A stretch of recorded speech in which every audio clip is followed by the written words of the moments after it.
Assalamualaikum warahmatullahi wabarakatuh. Ala hadhihi niyyah wa likulli niyatin shalihah ila hadratin nabi sayyidina Muhammadin sallallahu alaihi wa alihi wasallam. Ala hadhihi niyyah wa likulli niyatin shalihah. Al-Fatihah. A'udzu billahi minasyaitonir rajim. Bismillahirrahmanirrahim. Alhamdulillah. Ar-Rahmanir-Rahim. Maliki yaumiddin. Iyyaka na'budu wa iyyaka nasta'in. Ihdinas siratal mustaqim. Shiratal ladzina an'amta 'alaihim ghairil maghdubi 'alaihim waladdallin. Bismillahirrahmanirrahim. Alhamdulillahirabbil alamin. Wassalatu wassalamu ala sayyidil mursalin sayyidina wa maulana Muhammadin wa ala alihi wa ashabihi ajma'in, amma ba'du. Hadratal kurama, para alim, para ulama, para habaib, wabil khusus seluruh jajaran kepengurusan Nahdlatul Ulama Kabupaten Kutai Timur, wabil khusus Rais Suriah PJNU Kutai Timur Abu Ya Al-Habib Bakir bin Akil, Khatib Suriah Kabupaten Kutai Timur, Kiai Mungzirin, Ketua Tangfidiyah PJNU Kabupaten Kutai Timur Bapak Haji Irawansyah, Sekretaris PJNU Kabupaten Kutai Timur Bapak Ustadz Sismanto, dan seluruh jajaran dari lembaga dan panomnya, terutama dari pimpinan kami Gerakan Pemuda Ansor, sahabat Zainul Arifin, Komandan Sarkot Cap Kabupaten Kutai Timur, sahabat Komaruzaman, dan seluruh warga Nahdiyin, terutama di Kabupaten Kutai Timur yang sama-sama dimuliakan oleh Allah Subhanahu wa Ta'ala. Pada kesempatan yang mulia ini, mari kita bersama-sama memanjatkan rasa syukur kita kehadirat Allah Subhanahu wa Ta'ala atas segala limpahan rahmat, nikmat, hidayah serta inayahnya kepada kita sekalian, sehingga pada malam hari ini kita masih dapat melaksanakan rutinitas, yaitu kajian kitab Irsyadul Ibad yang diselenggarakan oleh LDNU Kabupaten Kutai Timur. Semoga apa yang kita lakukan ini betul-betul mendapatkan ridho dari Allah Subhanahu wa Ta'ala. Amin ya rabbal alamin. Salawat ma'asalam, mari kita sama-sama sanjungkan kepada junjungan kita Kanjeng Nabi Muhammad sallallahu alaihi wa alihi wasallam, yang kita nanti-nantikan syafaatnya fi yaumil qiyamah. Amin ya rabbal alamin.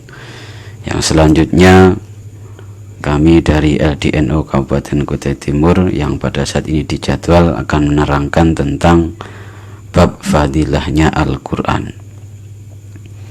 Kita tahu bahwasanya Al-Quran adalah satu mukjizat yang terbesar yang dianugerahkan oleh Allah Subhanahu wa Ta'ala kepada Kanjeng Nabi Muhammad sallallahu alaihi wasallam dan juga kepada seluruh umatnya, yang mana bertahan sampai akhir zaman. Nah, dengan demikian mari kita bersama-sama kita simak, semoga kita mendapatkan syafaat dari Al-Quran. Amin ya rabbal alamin. Bismillahirrahmanirrahim. Babu fadlil Quran, bab menerangkan keutamaan Al-Quran. Akhrajal Baihaqi an Abi Hurairah qala. Imam Baihaqi beliau menukil atau meriwayatkan sebuah hadis dari Abu Hurairah. Beliau berkata, qala Rasulullah sallallahu alaihi wasallam, Kanjeng Nabi Muhammad sallallahu alaihi wasallam bersabda, fadlul Qur'ani ala sairil kalami kafadlir rahmani ala sairil. Keutamaan derajat Al-Quran, ketinggian Al-Quran ini mengalahkan seluruh kalam, baik itu kalam syair, kalam apapun juga, seluruh kalam, sebagaimana keutamaan Allah yang Maha Pengasih mengalahkan seluruh pada makhluknya. Artinya bahwasanya Al-Quran ini sangatlah utama, derajatnya tinggi bagaikan Allah dan makhluknya. Kalau bahasa kiai-kiai dulu itu bainas samawat wasumursat, di antara bainas samawat itu langit, wasumursat, sumur kalau sat itu kan dalam. Nah, ini bandingannya antara Al-Quran, firman Allah Subhanahu wa Ta'ala, dengan kalam-kalam yang lain. Ini bagaikan keutamaan Allah Subhanahu wa Ta'ala dibandingkan dengan makhluknya, jauh sekali. Nah, oleh karena itu, para pemirsa terutama yang di daerah Kabupaten Kutai Timur, hendaknya kita harus berhati-hati. Sering kita temui pada saat ini, kadang-kadang orang membawa Al-Quran ini disamakan dengan sayuran, ditenteng seenaknya. Padahal ini kalamullah, firman Allah. Nah, kita ajarkan kepada anak-anak kita, kepada generasi-generasi berikutnya, betapa mulianya Al-Quran, betapa tinggi derajatnya Al-Quran, supaya apa? Ketika membawa Al-Quran ini hati-hati, tidak ditaruh sembarang tempat. Kadang-kadang itu ada yang ngomong itu kan tulisan manusia, Pak. Ya, tulisan manusia, tapi kalau sudah berbentuk tulisan itu lafaz daripada Al-Quran, maka harus dimuliakan.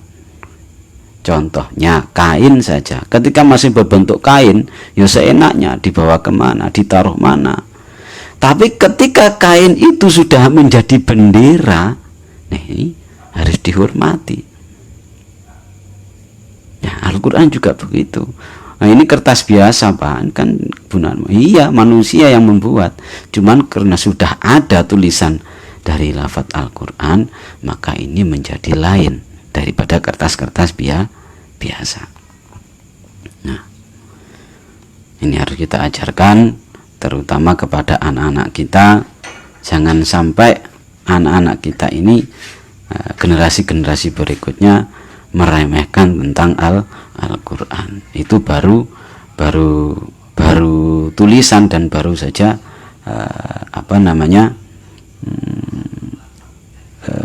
baru saja bentuk daripada bukunya atau kitab Al-Qur'annya.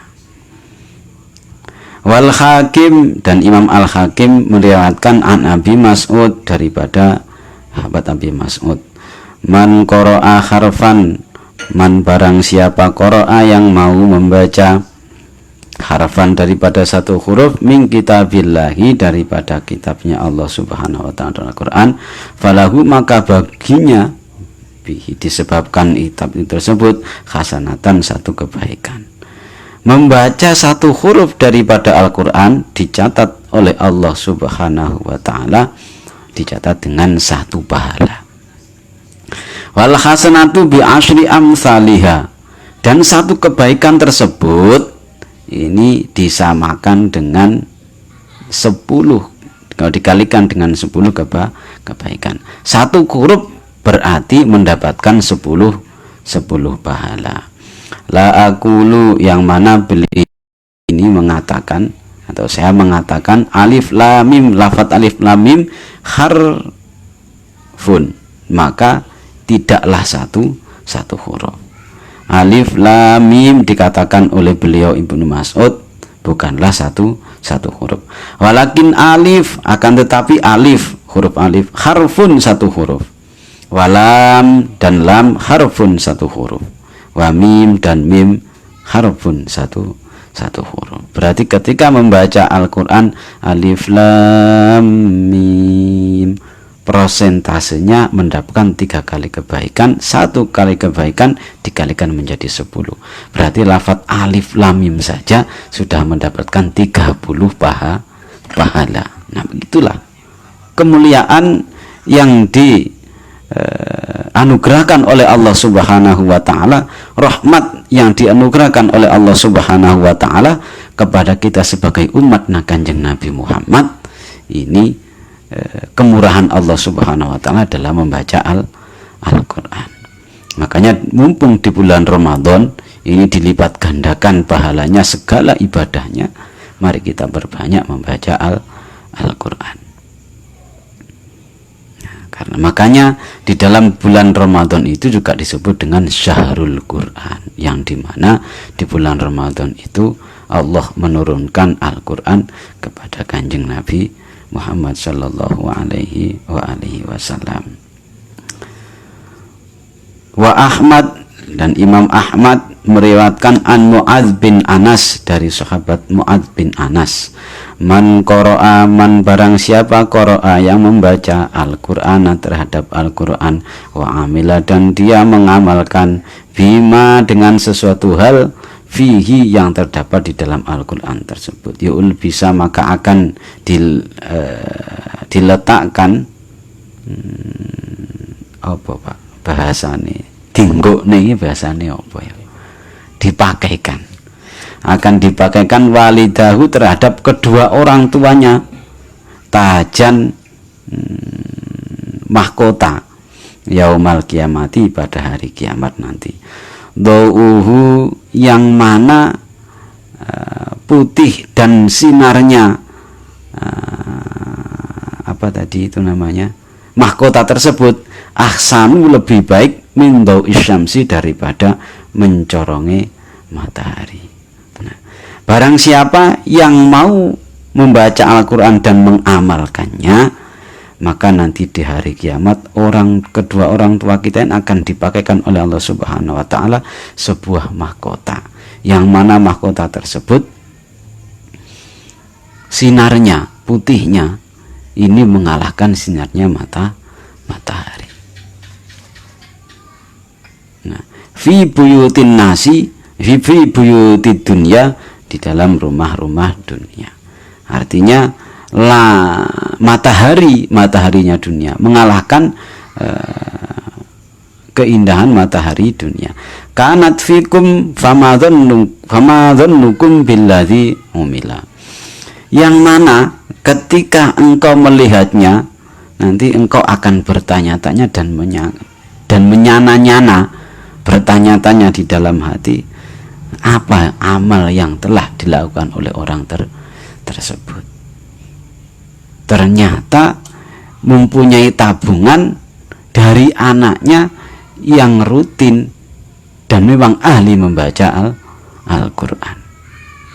Jadi nanti kita sendiri akan bertanya-tanya, bagaimana amal orang tua kita itu apa, kok sampai-sampai Allah memakaikan sebuah mahkota yang indah sekali. Nah, ternyata itu adalah tabungan daripada anaknya yang istiqomah membaca Al-Quran. Itu juga diantara daripada keistimewaan, salah satu mukjizat Allah Subhanahu wa taala yang dianugerahkan kepada Kanjeng Nabi sampai kita kepada umatnya. Ini Al-Quran. Nah, makanya sering-sering baca Al-Quran, kalau bisa dihadiahkan kepada kedua orang tua kita. Kalau orang tua kita sudah meninggal, semoga Allah Subhanahu wa taala juga mengampuni dosa-dosanya dan menerima amal baiknya. Kalau orang tua kita masih hidup, dengan harapan membaca Al-Quran tersebut, Allah Subhanahu wa taala panjangkan umurnya dalam keadaan sehat walafiat fi taatillah. Amin ya rabbal alamin. Wa Ahmad, dan Imam Ahmad meriwayatkan lagi an Tamimin, dari Imam Tamim, man qara'a, barang siapa yang membaca bimi'ati ayatin, ayat fi lailatin, di dalam satu malam, yakutiba, maka akan dicatat lahu baginya kunutu lailatin, kunut dalam satu malam. Orang membaca Al-Quran sebanyak 100 ayat dalam satu malam. Malam ini misalkan 100 ayat ini bisa sampai 1 jam, tidak sampai kayaknya ya.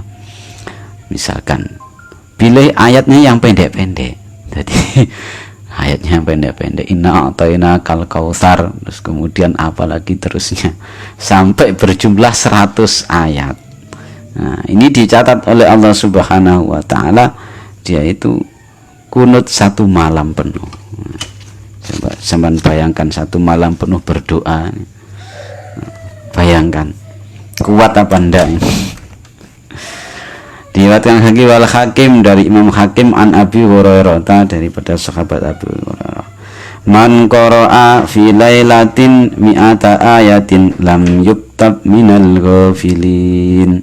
Barang siapa yang membaca Al-Qur'an di dalam 1 malam yang jumlahnya 100 ayat, maka dia lam yuktab minal ghafilin, dia tidak dicatat sebagai orang yang lalai. 1 malam kira-kira 100 ayat ini ada 1 juz. Kalau 1 juz mungkin baca juga setengah jam, tidak sampai satu jam. Nah, ini kemurahan Allah Subhanahu wa taala terhadap umatnya Kanjeng Nabi Muhammad. Kita harus banyak bersyukur kepada Allah, kita harus banyak berterima kasih kepada Kanjeng Nabi Muhammad. Dengan apa? Kita berbanyak membaca selawat kepada beliau. Berkat beliau kita ini ada, berkat beliau kita ini oleh Allah Subhanahu wa taala dimuliakan. Kanjeng Nabi Musa itu loh, beliau ingin menjadi umatnya Kanjeng Nabi Muhammad. Lah kita ini tidak minta, kita tidak memohon, oleh Allah Subhanahu wa taala dijadikan sebagai umatnya Kanjeng Nabi Muhammad. Ini sebuah anugerah yang sangat amat besar, anugerah yang perlu kita syukuri, anugerah yang tak terhingga. Kita dijadikan sebagai umatnya Kanjeng Nabi Muhammad. Allahumma sholli ala sayyidina Muhammad.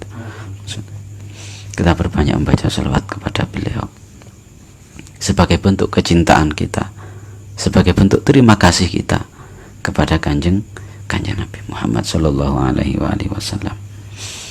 Wa Dailami, Imam Dailami meriwayatkan an Amr bin Syu'aib saking Umar bin Syu'aib, idza khatama al-abdu, ketika seseorang ini khatam Al-Qur'an terhadap Al-Qur'an, sholla, maka mendoakan agar mendapatkan rahmat ta'zim alaihi kepadanya, indah khatmihi, ketika orang tersebut menghatamkan Al-Qur'an, situna alfi malakin, 70.000 malaikat.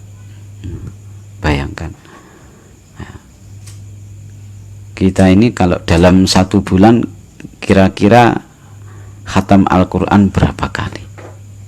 Nah, paling pol ya 1 kali lah, 1 hari 1 juz. Ngempet paling. Berat memang membaca Al-Quran, goda nih, Masya Allah. Ya. Barang siapa menghatamkan Al-Quran, ketika dia khatam, maka ada sebanyak 70.000 malaikat mendoakan kepada orang tersebut. Nah, hitungannya malaikat itu kan mandi. Doanya malaikat pasti diijabah, karena malaikat tidak ada nafsunya. Nah, kita masih ditangguhkan doa kita. Ya benar, Allah menyatakan ud'uni astajib lakum, doalah engkau kepadaku maka aku akan mengijabahkan. Ya kita, doa kita tetap diijabah oleh Allah Subhanahu wa taala. Ya kan, tapi ditangguhkannya karena apa? Ya kita harus introspeksi doa, dengan doa tersebut kita kadang-kadang masih banyak dosa, bukan kadang-kadang, tiap hari masih melakukan dosa, banyak kemaksiatan yang kita lakukan. Nah ini kalau sudah malaikat yang mendoakan, insya Allah mustajab, langsung oleh Allah Subhanahu wa taala diijabahkan. Kita didoakan oleh akan mendapatkan rahmat dari Allah. Ada sebagian yang menyatakan sholat alaihi itu adalah pengampunan. Malaikat mendoakan supaya kita mendapatkan ampunan dari Allah Subhanahu wa ta'ala. Wa Abu Dawud wan Nasai, dan Imam Abu Dawud dan Nasai meriwayatkan mithlul mu'minil ladzi mathalul mu'mini alladzi yaqra'ul Qur'an. Orang beriman yang mau membaca Al-Qur'an kamathalil atroji, sebagaimana buah limau. Limau itu buah apa, Pak? Limau. Ini semacam melon. Ya, pokoknya buah yang mana rihunya, baunya ini harum, thayyibun, harum. Wa ta'muha, dan rasanya thayyibun, juga manis. Orang yang beriman mau membaca Al-Qur'an itu diibaratkan buah yang mana buah tersebut baunya harum, rasanya manis. Ini. Nah, makanya kita yang beriman, mengaku beriman, ya harus kita apresiasikan, kita aplikasikan pengakuan kita, keimanan kita ini kita buktikan dengan banyak membaca Al-Qur'an. Nah, diibaratkan buah yang mana buah tersebut harum baunya dan juga manis rasanya. Wa mathalul mu'mini alladzi la yaqra'ul Qur'an, sedangkan orang yang beriman tapi enggan untuk membaca Al-Qur'an kamatsalit tamroti, sebagaimana buah kurma, ta'muha, rasanya thayyibun, manis, wala rihun, tapi tidak ada harumnya sama sekali lah baginya. Ya, tamrotun itu benar ya, apa namanya, kurma ya.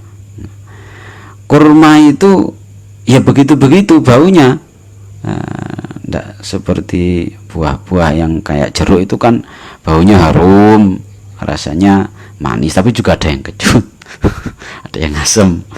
Nah, kalau ini tamroh atau yang namanya buah kurma, nah ini sekilas kalau tidak dicium dengan dekat kan tidak ada harum-harumnya, nah, tapi rasanya manis. Nah, ini orang itu beriman tapi enggan untuk membaca Al-Qur'an. Ya, orangnya manis tapi tidak ada harumnya. Orangnya manis tapi tidak ada bau yang harum. Orang mau mendekat ya rasa-rasen. Nah. Wa mathalul fajiril ladzi yaqra'ul Qur'an. Dan orang fajir itu lacut cara bahasane Jawa kuwi. Tapi tak lihat di kamus tadi itu kok bahasanya laki-laki hidung belang.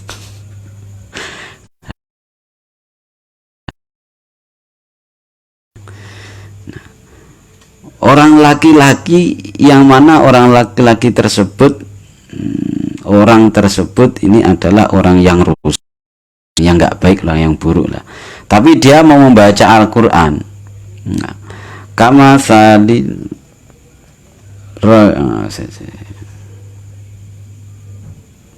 kama salir raihanah rihuha thayyibun wa ta'muha murrun. Nah, dia itu sebagaimana buah yang baunya itu harum, baunya harum, akan tetapi rasanya itu pahit, bagaikan buah yang baunya harum tapi rasanya pahit. Ini orang yang tidak beriman, artinya tidak begituan lah, tapi dia mau membaca Al-Qur'an. Dia membaca Al-Qur'an ya ben didelok wong lah, aku lho wong sing sregep maca Qur'an misalkan, bukan karena keimanan tapi karena supaya dipandang, nah ini orang ahli Qur'an. Nah, itu bagaikan buah yang rasanya itu tadi manis, baunya harum tapi rasanya apa, pahit. Nah, akhir-akhir ini kan banyak kita temui apa namanya, kadang-kadang belajar membaca Al-Qur'an, ini kadang-kadang kita sebagai orang tua ini begitu bangganya kepada anak hanya untuk lomba-lombaan. Kadang-kadang seperti itu, dipakai bangga-banggaan untuk lomba-lombaan, bukan karena keimanan. Nah, akhirnya apa? Yo, nanti materi lomba ini anaknya dihafalkan ini terus, dihafal, tapi nggak diajari bagaimana cara baca. Anak sekarang lo banyak nggak tahu huruf alif itu mana, wawu mana, nun mana, jim mana. Nah, kebanyakan ini huruf apa? Ya dibaca ja. Nah, dia tidak tahu kalau ini huruf nun. Harusnya diperkenalkan sejak dini. Sebelum anak ini membaca bisa diperkenalkan dulu huruf-hurufnya. Pernah saya itu mengajar, mohon maaf, ketika masih tinggal di Swarga Barat dulu di daerah Masjid Bumetam, ketika baru-baru di Sangatta sekitar tahun 2009 kalau tidak salah. Ini ketika mengajar, anak ini bawa Iqra. Ketika bawa Iqra, ternyata cara mengajarnya tidak diperkenalkan dengan huruf. Akhirnya anak yang sudah sampai Al-Quran ini saya beri materi untuk belajar membaca Al-Quran sebaik dengan tajwid. Nah, pada waktu itu saya kasih pelajaran paling dasar ketika di pondok dulu adalah Hidayatus Sibyan. Ketika saya ajarkan, saya kasih tahu ada nun mati ketika bertemu dengan huruf hijaiyah. Nah, ini mempunyai ada 5 hukum. Pertama, hukumnya izhar. Ketika ada nun mati bertemu dengan hamzah, tanya, lupa nun mati, huruf nunnya mana, tidak tahu, hamzahnya mana, tidak tahu. Nah, ini sudah sampai Al-Quran. Nah, ini seharusnya sebelum menginjak ke Al-Quran, anak ini sudah tahu huruf. Nah, supaya apa? Betul-betul keimanan yang kita tanamkan ketika membaca Al-Quran, bukan untuk wah-wahan, lagu-laguan, kemudian untuk lomba-lombaan saja, yaitu untuk menyemangati anak supaya mau belajar. Tapi intinya harus kita tanamkan dengan keimanan.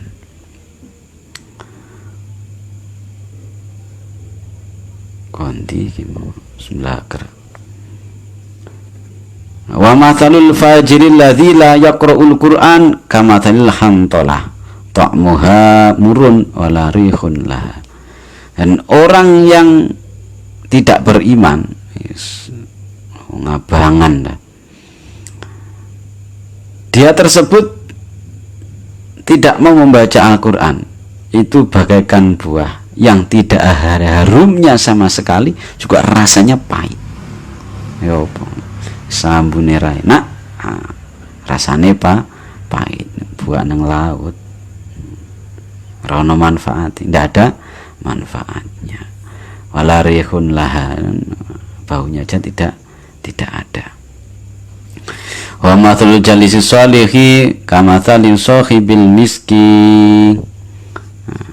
Ini lain lagi, duduk dengan orang soleh atau orang yang soleh ini bagaikan orang yang mempunyai minyak misik. Minyak misik ini kan harum. Jadi ketika kita melihat orang soleh, berarti orang soleh ini laksana orang yang mempunyai minyak misik. Ya, penjual minyak lah, misalkan penjual minyak kan banyak macam-macam minyak di rumahnya, di tokonya. In lam yusibka minhu, apabila engkau mau duduk-duduk bersamanya, nah, apabila engkau tidak kesolehannya tersebut tidak mengenai dirimu, la minhu syai'un asobaka min rihihi, tidak mendapatkan kesolehannya tersebut, wewangian penjual minyak tersebut, orang yang mempunyai minyak, kita tidak mendapatkan harumnya, tapi kita mendapatkan bisa mencium harumnya. ya ora kena minyake awake kan iso ngambu-ambune wangine. Nah itu loh. Maksudnya seperti itu. Jadi dekat, dan kita harus berbanyak duduk-duduk bersama orang-orang soleh. Karena orang-orang soleh ini laksana orang yang punya minyak wisik yang baunya harum. Jika engkau duduk-duduk bersama orang yang punya minyak wisik, maka bila engkau tidak mendapatkan minyaknya, engkau bisa mencium harumnya. Dan ini memandang orang soleh sudah pahala. Melihat orang soleh ini sudah berpahala. Karena apa? Dengan memandang orang soleh akan mengingatkan kita kepada Allah Subhanahu wa ta'ala.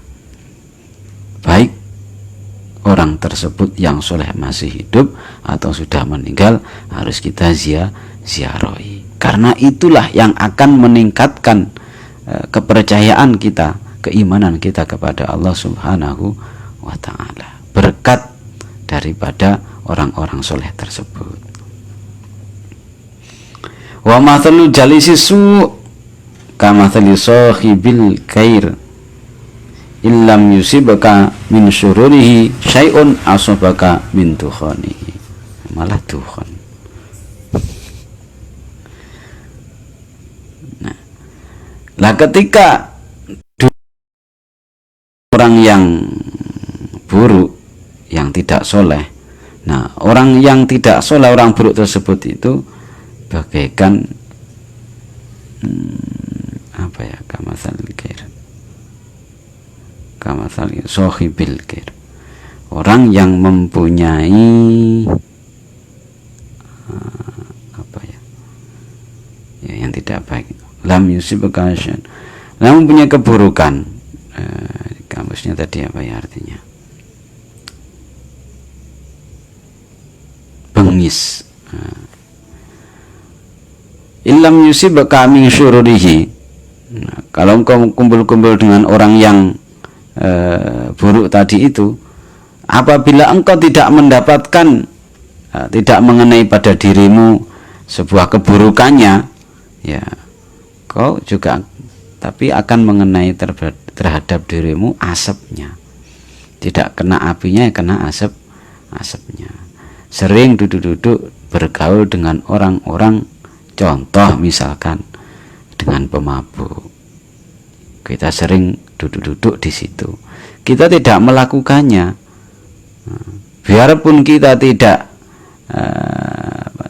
ikut-ikut dalam perbuatan itu, tapi kita juga kena asapnya. Orang lain memandangnya juga kita sebagai orang yang tidak baik. Makanya di dalam kitab Taklimul Muta'alim itu juga diterangkan bahwasanya lek basa Jawa niki yen ana kanca ala lagune ndang dono, ya, yen ana kanca bagus ing kandang kancanono. Kalau ada teman yang perilakunya tidak baik, ya harus kita jauhi. Artinya kita jauhi perbuatannya. Kalau ada orang yang baik, teman yang baik, maka harus kita dekati. Karena apa? Keburukan seseorang itu juga akan mengenai pada diri kita. Kalau toh tidak diri kita kena keburukannya, juga kita kena asapnya. Artinya dipandang orang lain juga tidak baik. Wa Ahmad an Abi Hurairah, dan diriwatkan dari Imam Ahmad dari Abi Hurairah, manistama ila ayatin min kitabillah, barang siapa yang mendengarkan satu ayat daripada firman Allah Subhanahu wa ta'ala, kutibat maka dicatat lahu baginya hasanatan, kebaikan, mudha'afatan yang dilipat gandakan. Jadi mendengarkan orang membaca Al-Quran satu huruf ini oleh Allah Subhanahu wa ta'ala akan dicatat satu kebaikan yang dilipat gandakan. Berarti yang melipat gandakan Allah. Kalau dilipat gandakan oleh Allah ya terserah Allah mau dilipat gandakan berapa. Wa man talayan barang siapa membaca ayatan daripada ayat, satu ayat min kitabillah daripada kitabnya Allah Subhanahu wa taala, kanat lahu maka baginya adalah nuron cahaya yaumal kiamati di hari kiamat. Barang siapa yang mau membaca Al-Qur'an satu ayat ini oleh Allah Subhanahu wa taala dijadikan nur nanti pada hari kiamat. Oleh karena itu para pemirsa terutama warga Nahdliyin, terutama di Kabupaten Kutai Timur, mari kita galakkan bersama-sama untuk memperbanyak membaca Al-Quran, terutama di bulan suci Ramadan. Karena keterangan satu huruf, ini satu huruf, ini oleh Allah Subhanahu wa taala dijadikan nur cahaya. Kalau beberapa huruf, nah, nanti di hari kiamat. Nah, dengan demikian kita berharap kita dijadikan Allah Subhanahu wa taala sebagai orang yang ahli Al-Qur'an, orang yang ahli membaca Al-Qur'an, orang yang ahli mengamalkan Al-Qur'an, supaya nanti kita juga mendapatkan syafaatnya dari Al-Qur'an di hari kiamat. Kita mendapatkan syafaatnya dari Rasulullah Sallallahu Alaihi Wasallam nanti di hari kiamat. Amin ya rabbal alamin. Demikian yang bisa kami sampaikan. Ada kurang dan lebihnya kami pribadi mohon maaf yang sebesar-besarnya. Wallahul muwaffiq ila aqwamit thoriq. Wassalamualaikum warahmatullahi wabarakatuh.